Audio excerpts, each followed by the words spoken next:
What is up, everybody? Welcome into the Indiana Convention Center in Indianapolis, where the site of the NFL Scouting Combine, and it's become a little bit of a tradition for the Shout Buffalo Bills Football Podcast to find one of our local heroes around draft time. Chris Trapasso, CBS Sports, gracious with his time. We're going to spend about the next 20, 30 minutes talking about this NFL draft class that is getting kind of rolled out here. You've already been in the lab. You've been spending the last couple of months studying all of these players.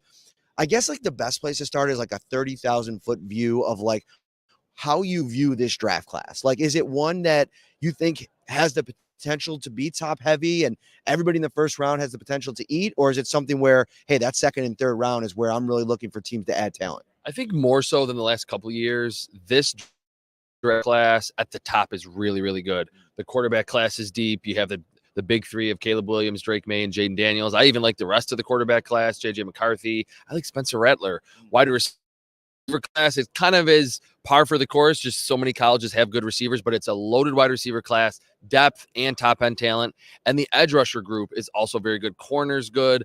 A little bit down on tight ends this year. It was a great tight end class last year. The Bills took advantage of that with Dalton Kincaid in the first round. Tight ends a little down. Running back, there's no Bijan Robinson. There's no Saquon Barkley or Christian McCaffrey, but good value there at the running back spot. Interior D-line, interior offensive line, But what I think is from a Bills angle, you can certainly get into the draft every year, but the last few years, it's been like, there's not going to be a lot of spots on this Bills roster to make the team and make an impact as a rookie. This year, that's not the case. That Brandon Beane said it earlier this week that the 2024 season is probably going to feature more young players stepping into key roles right away on this Bills team. So this is the draft to really zero in on not just the first round, but 2 through 4 or 5, those rounds, because those are going to be players that we're going to see on the field a lot earlier than previously in the Sean McDermott era. So let's take a look at the roster. And I mean, just thinking off the top of my head, there's probably 4 spots on the defense that potentially could house new starters, right? Probably not likely, right? Like Von Miller probably ascends back into that starting defensive end role opposite Greg Rousseau. But if he doesn't have a great training camp in preseason, maybe you look to draft an edge rusher and put him in opposite of Greg Rousseau. We'll see what they do in free agency. Daquan Jones isn't under contract, so that's a potential another starter spot. Then you look at the safety position.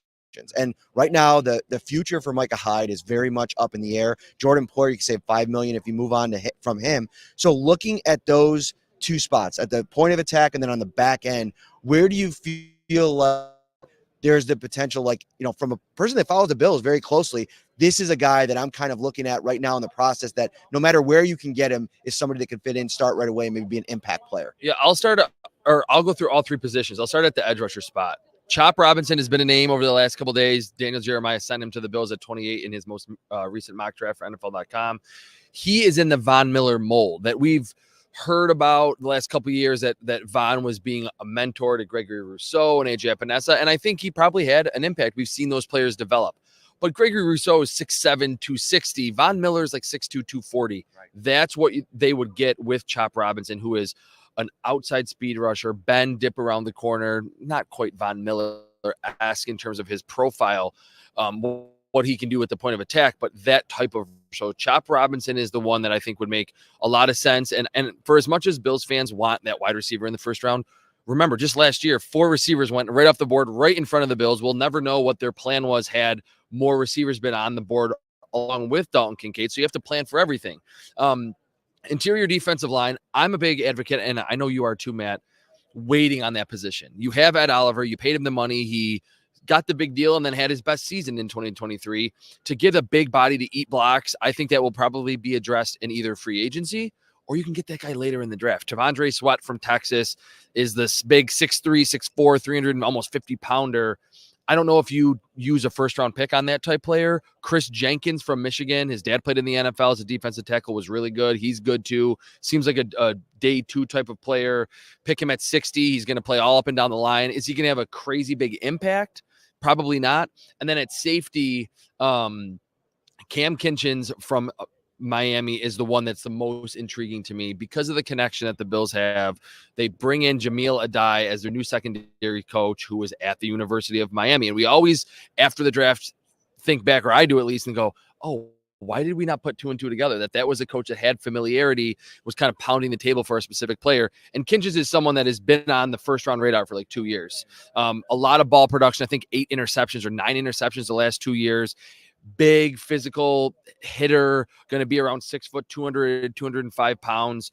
He could be available either at 28 or maybe if he doesn't test particularly well, could be there in the second round for the Bills. So those 3 or 4 names I think would make sense. And like you're saying, they will be on the field, whoever they pick at those positions early in their first season. You bring up Kitchens, and he's somebody that I want to dive into a little bit here because, we heard from Brandon Beane talking about safety production and something like he's not necessarily looking at the testing here among safeties. I mean, it's part of the process, sure. But what he's really interested in is like the instincts, guys that, showed production at the college level. You mentioned Kitchens taking the ball away. If say he ends up being the start of the safety run, right? And it starts maybe in the second round. How many more after him are worth maybe a day 2 pick if that ends up being the case? This seems like a safety class without maybe that traditional top premier guy. And then how many deep does it go? There's 3 more that I could name. Tyler Nubin from Minnesota. He's bigger, longer than Cameron Kinchens and is more that Micah Hyde type player. Like the Bills interchange their safeties. We know that. But he is more of a free safety only. He's not going to really come down and hit very often and be that Jordan Poyer, like half linebacker. Kinchens can do it all. I think that's why he's, to me, the best safety in the class. But if Micah Hyde retires or they move on from him and it's a situation where they do want that free safety, Tyler Nubin from Minnesota, watch his film, a ton of pass breakups, was the captain, played there 5 years. I think he kind of fits what the Bills like with the instincts. Jaden Hicks is a name you probably haven't heard a lot about. Played at Washington State, bigger, like going to be 6'1", 6'2", well over 200 pounds, and is that versatile chess piece that pretty twitchy, can play in the slot, can be that quasi linebacker, can occasionally make some plays in coverage. And then the last one is probably a more well-known name, Javon Bullard from Georgia, that had a great season at Georgia this past year, multiple years of production, and is that more slot defender and corner or safety. And certainly with Taron Johnson there, the Bills are locked in at that slot corner spot, but I don't think it's ever a bad thing to have that versatility at the safety position. Just was impeccably clean on film. So Jaden Hicks, Javon Bullard, and Tyler Nubin after the Miami safety, those would probably be, to me, the 3 or 4 best that you could pick them in the second or third round, and they're pretty much pro ready. They could come in right now in the Sean McDermott defense and make plays as rookies in the NFL. I'll be interested to see what the safety market looks like in free agency. There's a couple of interesting names out there. One guy from Washington, Curl. I think it's Cameron Curl. He's an intriguing player, but it's going to be the price tag. I mean, if you look at SpotTrack.com, they have him valuated, I think, getting around $8 million per season. I don't think the Bills are going to be shopping in that aisle. But if they can find one guy, maybe they hang on to Poyer. They have DeMar Hamlin under contract. They can move on from him if they want. Cam Lewis potentially could be an add back. Then all of a sudden, you're not in a spot where you're desperately needing to add a guy. I think then you can, maybe work some of the magic. People forget Jordan Poyer and Micah Hyde, they were afterthoughts when they signed them in free agency. Yeah, and I think it's good to be aware of these players and to, watch film on them and kind of understand who it could be. But you're totally right that after free agency, if they sign 2 safeties, if they sign a low-level guy and they sign Jeremy, another one from Carolina, that was a second-round pick. I think the last pick in the second round a few years ago. The Bills liked him. And the Bills liked him a lot, and he's that big, like 6'4", 225, tested through the roof. Got injured last season, so is probably going to depress his market a little bit. If they do that, then we're probably not talking about a safety in the second or third round. But if you look at linebacker and along the defensive line, it does seem like Sean McDermott likes to have those younger players waiting in the wings to kind of learn from the elder statesmen. So even if Micah Hyde's not there, if it is Jordan Poyer, later in the draft, it wouldn't surprise me if the Bills are planning way ahead, long-term future at the safety spot and going, with some other players at that position later in the draft. All right, let's switch gears here because it's going to be interesting how the Bills address a couple spots on defense. And I've kind of been preparing Bills fans that it could be defense in the first round. But wherever they get their wide receiver, I think there could be potentially multiple wide receivers in this draft for the Bills. From a stylistic perspective, before we get into the prospects, What do you think the Bills need to do? You've seen 4 years of Gabe Davis, the last two in that wide receiver 2 role. What do you think to take this offense to the next level, to give Joe Brady a true, weapon at that wide receiver number 2 spot? What's the skill set that you're looking for? Yeah, I think that's a gigantic question, and that's probably the biggest, most paramount question moving forward to 2024 for the Bills offense and just the success of the Bills. I think, of course, more explosive plays. We've heard that from Sean McDermott and Brandon Beane, whether it's run after the catch or getting down the field. But I thought after about like the Miami home game early in the season, do you remember a lot of down the field strikes from Josh Allen, either to Diggs? Sherfield had the drop against the Chiefs. Gabe Davis had a lot of drops. That was not part of the offense. And Josh Allen still got MVP votes. So like he was able to do it with his legs and underneath and at the intermediate level. You need that big play threat. But I think what we've all kind of come to a consensus on is he can't just be a Marquise Goodwin or a straight vertical threat, because I think Gabe Davis was good in that specific role. He has to be able to have the skill set to prove that, hey, maybe in 2 or 3 years, I can be the new Stephon Diggs in this offense and garner 130 to 170 targets. And there are some burners in this class that I don't necessarily think fit that role. And there are some that I think can eventually become wide receiver ones. Okay, so let's start with that category, right? Guys that, you think fit both things, that can develop into a one, gives them the skill set you're referring to. And then where do you think is the firing spot in the draft the Bills are going to have to be in to get these guys? All right, I will go with 4 of them, and I'll try to be quick. And I'll kind of go backwards from where I think they'll be selected, just because the Bills are picking late in the first round, and you never know. Ladd McConkey from Georgia is not a slot only, like underneath limited guy. I think, and I could be proven wrong in the next couple of days, I think he's going to test very well. I think we're going to look at his profile and go, oh, a lot of first-round wide receivers tested similarly to Ladd McConkey. The route running chops are as good as any in the class. Catches a lot of passes. It's not a big part of the Georgia offense because they ran the football so much. There's a lot of other 5-stars there, and they played good defense. They wanted to win kind of lower-scoring games. But Ladd McConkey is one that I think in the second round would make a lot of sense to be that downfield guy and be able to eventually become that wide receiver 1. Is that on his tape, McConkey, like winning down the field? Yeah, definitely. And that's why I was saying that I think he's going to test well. It's not just going to be the 3 cone and he's going to run in the mid 4.5s. I think he's going to be probably a 4.4 guy. Okay. So, and he only had, I think, 30 something catches this past year, but a lot of them were strikes down the field. So he'd probably be in the second. He tests well, could maybe be the end of the first. Crazier things have happened. Javon Baker from UCF. I've been on that train since I watched his film in early January. Former Alabama guy, transfers to UCF, averaged 22 yards a catch. Right. So like that kind of speaks for itself without even watching the film. The flexibility, the contested catch skill. I'm not going to say he's Stephon Diggs, but when you watch him, you get Stephon Diggs vibes, and he's 6'1", almost 210 pounds. Good frame to him. He's not going to get pushed around by physicality. Just a big fan of his overall game, and to maybe be a decent deep threat, but more so to be a wide receiver 1, like by 2025. The 2 others, Troy Franklin from Oregon.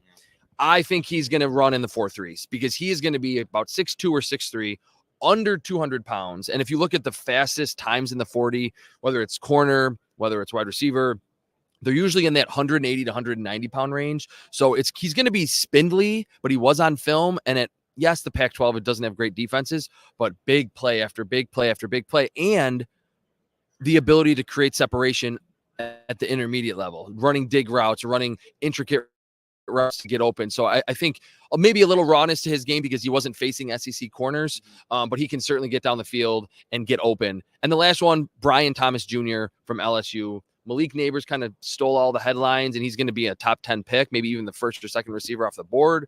But you watch his film, and Brian Thomas is making big play after big play.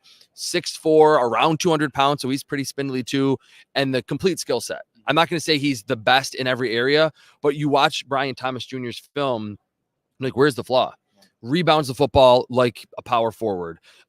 Catches a screen, bounces off a linebacker, accelerates up the field, turns a 1-yard pass into a 15-yard gain.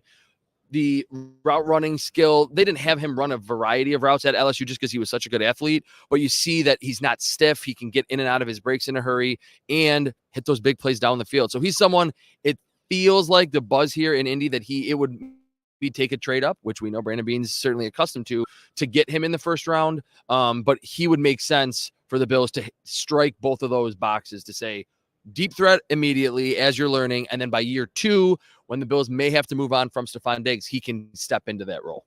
So 2 guys that I want to mention here that one, I just want to learn more about, and one who some people are super high on at receiver and others are super out on at receiver. That's Keon Coleman. And I think that I haven't seen a wide receiver with this range of takes on in a while. So I want your thoughts on him. And then Adonai Mitchell, the wide receiver out of Texas, had himself a really big game in the college playoffs.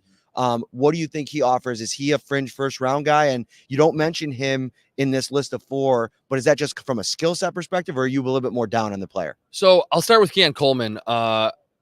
I'm not a big fan of his, and he's early in the process. He was mocked to the Bills a lot at 28.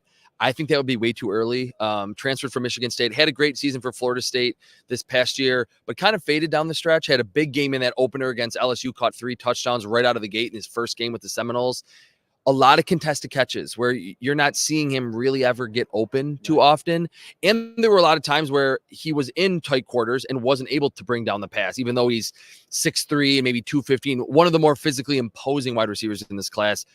I think in today's NFL and what the Bills have seemingly liked with Diggs and John Brown and Cole Beasley and Shakir, you got to be able to be quick twitch and get open underneath intermediate level. I didn't really see that with Keon Coleman. Now you get into value, second, third round. If he's there, then you maybe, roll the dice there. But early on, I wouldn't necessarily do that. A.D. Mitchell from Texas is kind of the opposite of Coleman. Similarly sized, kind of the same size as Brian Thomas Jr., like 6'4", 200. So a little spindly, was a big recruit. He's just very young and raw. Only one season. I forgot where he started. If he was at Georgia or Alabama. I think Georgia. Transfers to Texas and was just great in 2023. That was it. 21 years old, not a ton of production, but the route running ability, and I always say flexibility. That's just the ability to be running in a straight line and then round off that dig route or cut abruptly, and it's not slow. It's not having to stagger your feet and really show the corner that you're making a break to the left or the right. He's very fluid in that regard. I just don't think wherever he gets drafted, A.D. Mitchell, he is a plug and play, give you 60 catches as a rookie guy. Could we be talking in 3 years that A.D. Mitchell is one of the better receivers from this class? I think so, but he's just, I don't want to say he's new to football, but he's new to producing at a high level. The contested catches were there. Like I said, smooth route running for being as big as he is, a better route runner than Keon Coleman, pretty close to Brian Thomas. But again, just the production, only 1 year there from A.D. Mitchell. So he would be more of a long-term play for the Bills as opposed to someone that could be great in year 1. The star of the Senior Bowl from a receiver perspective, Roman Wilson from Michigan. I don't necessarily know if the fit is there. Obviously, probably he's going to run a really fast time. He's going to start rising in a lot of mock drafts. What do you think is like a wide receiver that people aren't the opposite end of that aren't talking about right now that is going to maybe surprise people with how high he ends up going in the draft? That's a tough one because this class is so loaded. There's a bunch of names running through my head. I'll go with Jamari Thrash from Louisville. You watch him on film, and if the Bills want run after the catch, that's the name of the game for him. He's like 5'11", 185, which seems small traditionally, but I mean, last year Jordan Addison went in the first round and was like 170 pounds. Tank Dell goes in the third round to the Texans. I think he was in the 160s, tiny. Had a great season before he broke his leg for the Texans. So with Jamari Thrash, you get decent height, almost 6 foot, maybe a little bit smaller than Stephon Diggs, and kind of a gadgety offense at Louisville. But talk about catching a slant and eluding the first defender, spinning off the next guy, and excelling down the field. Someone that feels like he's in that tier 2 or tier 3, third, fourth round. He could be the double dip guy for the Bills if they wanted to go with a wide receiver later. And one other name, Jermaine Burton, just popped into my head. Jermaine Burton from Alabama. Really unique transfer story. He's at Georgia, was productive as a freshman and sophomore. So you thought, okay, he's going to step into that role and be their number 1 or number 2 guy. transfers to Alabama after his sophomore season, and then was really good down the field for Alabama in his last 2 seasons there. Not a lot of after the catch. The route running is pretty good. Very sure hands. You're not going to see a lot of drops for him. If the Bills wanted to go with the more complete, maybe higher ceiling guy in say round 1, maybe that's Brian Thomas. And then in round 3 or 4, pick Jermaine Burton to be that just burner. I think he's going to run really fast. That's kind of the name of the game for him at Alabama. He would be a name where they could follow the likes of the Packers that double dip with Christian Watson and Romeo Doubs. Last year, the Texans with Tank Dell and Xavier Hutchinson. Teams are doing that now because it's such a valuable position. As long as you just get different skill sets to kind of keep defenses off balance, I think it makes a lot of sense. So Jermaine Burton and Jamari Thrash not getting a lot of pub now, but I think they will after the combine. I want to change things up real quick here before I get you out of here. And offensive line is not something that people are talking about a lot right now for the Bills because they're returning their entire starting unit. They have 11 of 12, I think, offensive linemen that were on the 53 or a couple guys that were on the practice squad that are all under contract and coming back, except for David Edwards.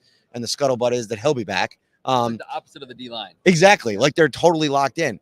But I'm wondering from a roster building perspective, how much do the Bills have to consider, A, if they'll be able to give Deion Dawkins a new contract and pay Spencer Brown, considering they're already paying Josh Allen, and then they're paying Mitch Morse, who that's not a long-term commitment. You could probably get out of that any of the next couple of years. And then they just restructured Connor McGovern, so he's locked in. Osiris Torrance on the rookie deal. How much do you consider in this draft, in maybe a deep offensive line draft? I'm not sure if it's necessarily that at tackle, maybe putting one in the cupboard in case you don't extend Brown? Yeah, that's a great question. And I think we've seen Brandon Beane do that. And some of the picks have gotten poached late, like Jack Anderson, Tommy, not Sweeney, Tommy Doyle. Yeah, thanks. Tommy Doyle, like he understands that it's important to have those, day 3 picks that can be that you can get quality depth and sometimes starters at the offensive tackle spot or guard or center later in the draft. There's a bunch of teams that it's littered all over the league that you don't need that first, second, or third round pick on it. It would make sense because of that situation, because of the tackle finances that are coming up. Mitch Morse's age, they have Ryan Bates there too, but he's not signed for 5 more years. Right. I think, and if you're Brandon Beane, I think you have to look ahead and say, this past year, our entire starting 5 played all the, 99% of the snaps. No one got injured. For that to happen again would be almost unprecedented. So you have to be like, okay, what if Osiris Torrance goes down for 3 games with an ankle? We need someone to step in. We need more development. They do, like you said, they have Alec Anderson, a lot of other guys that I think they like that have been in the system. But with those bunch of extra 6th-round picks, unless Brandon Beane trades up and uses those selections to not make 10 picks, I am, in today's NFL, all for teams throwing some, darts at the board at any offensive tackle spot later in the draft. Last question here. We were talking a little bit about Tavondre Sweat, excuse me. I want to call him, who was that guy? Stromile Swift back in the day for the Grizzlies. That always comes into my head for some reason. Sweat. He is more of that, one tech that's going to go probably higher in the draft. Somebody that, we talked about at the top, you could probably get that value a little bit better, like later, day 3. I think back to a couple of drafts ago, somebody that's been eating for the Lions the last couple of years, Aleem McNeil. I was super high on him. Yes, back in the day. What do you think about Sweat? And if he's maybe available middle to late 2nd round, is there value there in what he potentially brings? Or are you off of that train completely the first couple rounds? Well, that last caveat that you mentioned is important because I've seen, and there's been a little talk of, could the Bills pick Sweat at 28? And I would say absolutely do not do that. Not because Sweat's a bad player, but because of what you were hinting at. The positional value is just not there. Even if it's someone that you're plugging in right next to Ed Oliver and he's starting week 1, he's not going to play that many snaps. And at Texas, you watch him on film, he would, there was a lot of 3rd downs that he was just not on the field. Now, what does help Sweat's profile or his draft status is in the last year with the Longhorns, and he's been on the draft radar for a while because of his size. He's going to be like 6'4", 340. The pass rushing was there. He showed some pass rush moves, a swim move, a swipe, and was able to get into the backfield. First 3 or 4 years, it was just he was eating blockers, was only a run defender. If the board falls a certain way, you could maybe convince me in the 3rd round. would obviously depend on free agency and what happens in 2 rounds. And the Bills have to have contingency plans because, again, who would have said that 4 receivers go off the board right in front of the Bills last year? No one knew that. But I'm kind of with you that I mostly think lower level free agents or day 3 guys to just be that big body player. You have to be talented. You can't just be big. But I think Sweat is kind of going to be artificially boosted up because he's really the only one in this class that's that big, played at a marquee program, and was pretty good. That if a team really wants a one technique, it's probably going to go a little earlier than what I think the Bills should ultimately do. You're always a first rounder in our book. Thank you so much for coming on and doing this every year at the Combine. We'll link up with you before the draft as well. Let everybody know where they can find your work, what you got going on, and anything that you want to plug. Yeah, CBSSports.com, a mock draft every Wednesday. Mine comes out. I've been doing it since the start of the season. But for me, the most fun part, the evaluations. Our big boards have been coming out. I just had a top 25 before the Combine. I'll try to extract as much data as I can and analyze it from these Combine workouts because I think that Combine is a huge element to the process. And the Bills have picked a lot of the freaky athletes, the Rousseaus, the Josh Allens, the Tremaine Edmonds, Spencer Browns, Dawson Knox, guys that are maybe a little raw, but they have that top-end talent. Certainly factor that all in, have a lot more big boards and scouting reports and position rankings over the next 2 months until the end of April with the 2024 draft. Today's Wednesday. Who did the Bills take in the mock this week? I think Troy Franklin again. Speedster, flexible, down the field, burner, and can be, again, that number 1 eventually. Do you find yourself like mocking a guy, especially since you're a Bills fan? Like, do you find yourself mocking a guy to the team over and over again and then getting invested in it? Like, okay, I've talked myself into this scenario. Brandon, don't let me down on draft night. 100% that happens where, especially being a draft analyst, I'm like, oh, this is to me, I'll think this is the perfect fit. Last year, I loved Jack Campbell. Mm-hmm. And I was like, the Bills need a linebacker. Like, he would be a perfect fit. He goes in front of the Bills. We don't ever know what they would ultimately have done had he been there on the board when they picked. Seems like they probably wanted to go offense. But that definitely happens where there's just a guy where I'm like, oh, everything checks out. That's seemingly fits a Bill or fills a Bills hole or a need. So I do have to kind of switch it up as we get closer to the draft for sure. Great stuff. Chris Trapasso, find him on over at CBS Sports. I'm Matt Parrino. We'll be back later this week with more from the NFL Scouting Combine. Take care, everybody.